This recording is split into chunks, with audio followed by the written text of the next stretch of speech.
আজকের ভিডিওটা সকাল সকাল শুরু করলাম। ছেলে নামাজ পড়তেছে, এসে দেখলাম।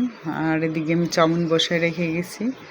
আর আমার এই চুলার পাশে একটা হলুদ কাপড় দেখলেন, এটা কিন্তু আমার ওই জায়গাটা অনেক পরিষ্কার।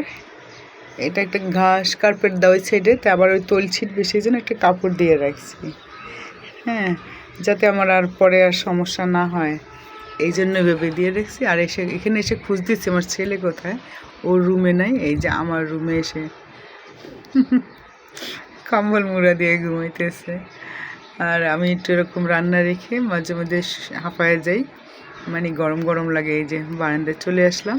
আর বাচ্চাদের সব সময় এই যে নাস্তা করো ই করো, ওদের এক খাবার এগুলি ভালো লাগে না, তা মাঝে মধ্যে আমরা একটু এরকম দিতে পারি, চাউমিন বা একটু, মানে সব সময় রুটি পরোটা এগুলো তো ভালো লাগে না, একটু চেঞ্জ করে দিতে পারি, তাহলে বাচ্চাদেরকে আর বেশি একটা ডাকাটাকি করা লাগে না। আর ছেলের যেদিন সকালবেলা কোচিং থাকে সেদিন ভাবি যে আর সকালবেলা উঠে একটু ঘুমাবো না, নামাজ পড়ে একটু নাস্তা বানিয়ে এরকম একটু তারপর শুয়ে থাকবো, ছেলেকে কোচিংয়ে দেবো, তারপর আবার মেয়ে ভার্সিটিতে যাবে 8টার দিকে, সব কিছু মিলে এইভাবে আর কি। আর নাহলে তো একটু ঘুম দিতাম এই কি।